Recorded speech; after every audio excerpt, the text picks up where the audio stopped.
Адамның өзгеруі ойдан басталады. Осы сөздердің растығына соңғы уақытта тағы көзім жетті. Бұрынғы ойлардан шыға алмай, бір нәрсе жасай алмай жүргенде, неге бұлай деп ойласам, миым бұрынғы сүрленіп қалған жолмен жүріп, үйреніп қалғандығын түсіндім. Яғни, жеңіл нәрсені көп көреді, көп жасайды.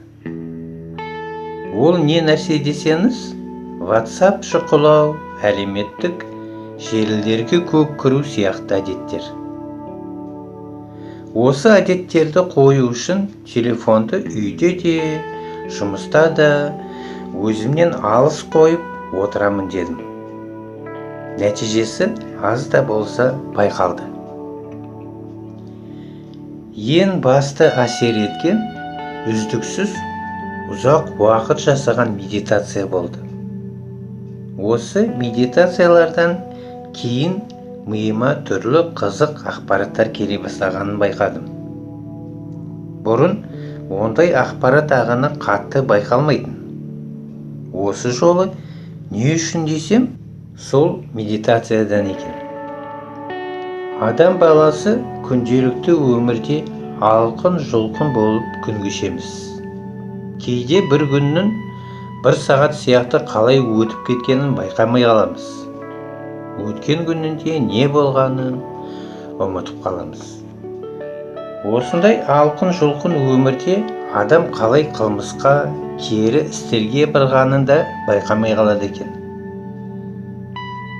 Мысалы, бір түрмеде әйел басшы болып ауысқанда, сол түрмедегілерге күнде 5-6 сағат медитация жасауға бұйрық беріледі. Алғашқы күні қиналған қылмыскерлер кейінгі күндері оңай жасай бастайды. Осылайша бас аяғы бір апта медитация жасаған қылмыскерлер 100% өзгеріп шығады. Бұрынғыдай ерегес төбелес, кек алу, ашу, ыза деген мінездің бәрі түгелімен жоғалады. Сонда бұларға не болды?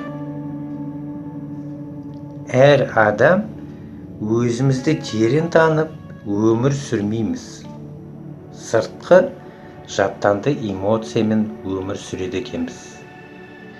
Өзім қаншалықты ішкі жағдаймен өмір сүріп жүр екем деген ойлар мазалай бастады. Ал сіз қаншалықты ішкі оймен өмір сүріп жүрсіз?